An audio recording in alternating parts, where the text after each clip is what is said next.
Bonjour les gars, on se retrouve dans cette nouvelle vidéo sur Demonfall et aujourd'hui je vais vous expliquer comment les stats marchent. Et je voulais surtout vous remercier aussi pour les 600 abonnés qu'on a eu. Là en 2 jours on est passé de 600 à 624, donc ça me fait vraiment chaud au cœur. Je voulais aussi vous dire de pas obliger de, genre oubliez pas de vous abonner, de mettre la cloche pour recevoir toutes les notifications pour mes vidéos et de surtout rejoindre le Discord parce que sur le Discord les gars je fais des giveaways. Vous pouvez avoir des Robux facilement quand on atteint une certaine barre d'abonnés. Exemple, à chaque barre de 100 abonnés, je fais un giveaway de 100 Robux. Mais bref, tout ça pour dire que merci, ça fait vraiment du bien. Donc, on se revoit dans 15 secondes après l'intro pour plus de détails dans l'explication du jeu. Nate Goyard. Stay with me, little bitch, yeah, you know that I'm your man. You be capping like a snitch, no thoughts, no stamps. New hoes, 10 toes, new guac, new bands, new whip, new chips, new kicks, Jackie Chan. Ok, alors on se retrouve maintenant dans le jeu, comme vous pouvez le voir.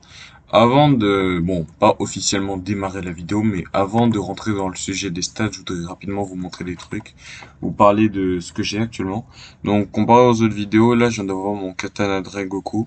Alors, il donne un buff il donne un petit plus sur la vitesse du mouvement du katana, puis la force aussi des dégâts. Donc, c'est à peu près ça. Et aussi un peu plus de style, on va pas se mentir, mais bref, il y a d'autres katanas qui sont beaucoup plus stylés honnêtement, comme celui de Zenitsu, mais bref. C'est ça pour le katana de Rengoku. Et puis j'ai atteint mon niveau de breeding numéro 10. Donc maintenant quand j'appuie sur G, bon, quand j'appuie sur G, j'ai un flux constant. Donc là, si j'utilise ça, et bah comme vous pouvez le voir, mon flux descend pas. Bizarrement, et genre je peux frapper autant de fois que je veux, il descend pas. Il y a que la stamina qui descend. Et je peux le recharger encore plus rapidement que les autres. Donc c'est à peu près ça quoi. C'est un truc sur le G. Ah, bah, c'est ça le truc avec le breeding constant. Donc, ouais. Donc maintenant, rentrons dans le vif de la vidéo, ou bah, le vif du sujet plutôt, parce que je viens juste d'inventer une expression, je pense. Les statistiques. Je vais maintenant vous expliquer ce que c'est, parce qu'il y a des gens ils comprennent pas trop de quoi il s'agit. Donc les statistiques sont divisées en 3 parties, comme vous le savez tous. Le corps, le souffle, qui est aussi appelé le breeding, puis le sword. Donc, ces 3 parties sont toutes aussi importantes que les autres. Bon, personnellement, j'en ai qui sont importantes, il y en a d'autres, non, pas trop. Donc, on va commencer avec le corps. Le body training. Le body training vous permet de débloquer la santé et l'endurance. Donc, quand vous débloquez la première étape de santé, vous gagnez 10 points dans vos PV. Après, la deuxième étape, c'est encore 10 points de plus. Et pour terminer Elf 3, c'est 30 points. Donc, en total, vous pourrez avoir que 150.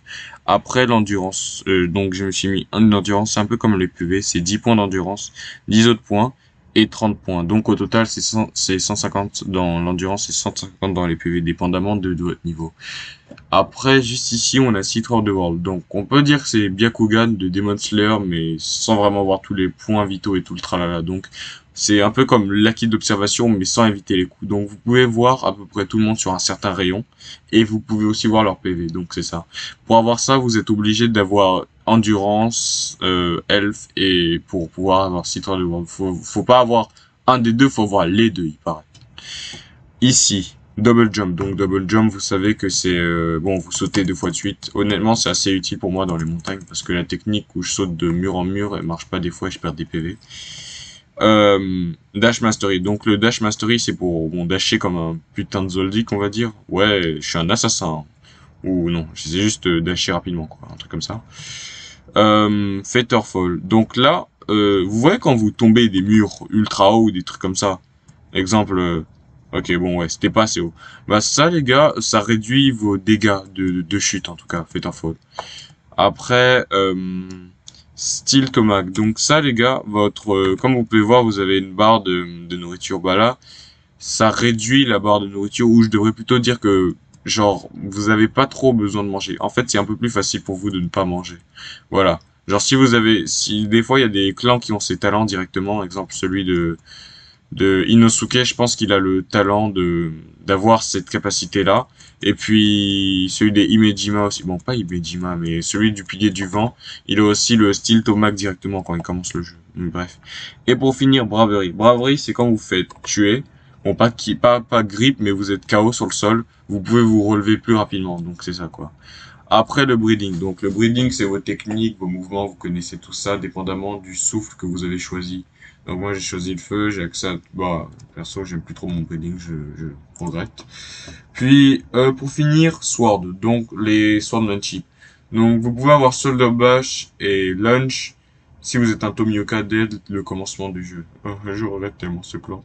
Puis bref, les Kendo, d'abord Kendo basique. Donc Kendo basique vous permet d'avoir accès à Kendo Strange et Kendo Agilité. Ça et ça vous augmente juste votre force de genre 10 points, 10 points si je devais mettre ça en stat. Et ça, c'est la même chose pour Kendo Agility et Kendo Agility 2. On va voir Kendo Mastery.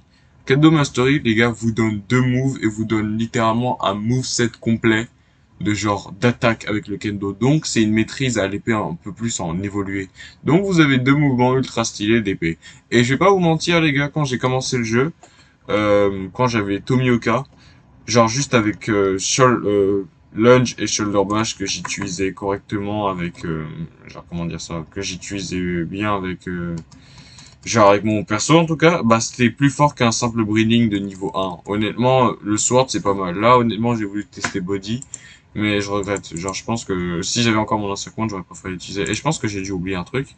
Ouais, body training, rush, c'était Tomac. Donc j'ai oublié rush. Donc rush, les gars, vous avez juste à vous approcher de personnes et vous appuyez C sur eux et normalement vous foncez sur eux et vous attaquez. Donc c'est tout pour la vidéo. Désolé d'avoir un peu été désordonné. C'est une vidéo rapide parce que je sais qu'il y a des gens qui cherchent ça mais qui savent pas trop comment trouver. Et il y a personne qui regarde de longues vidéos. Donc honnêtement, il fallait bien que je fasse un truc rapidement.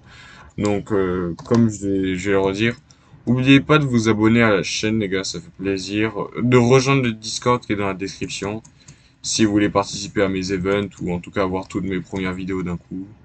Tout ça fait plaisir, les gars. Merci, merci pour les abonnés et tout ça, parce que vraiment, ça signifie beaucoup de choses pour moi.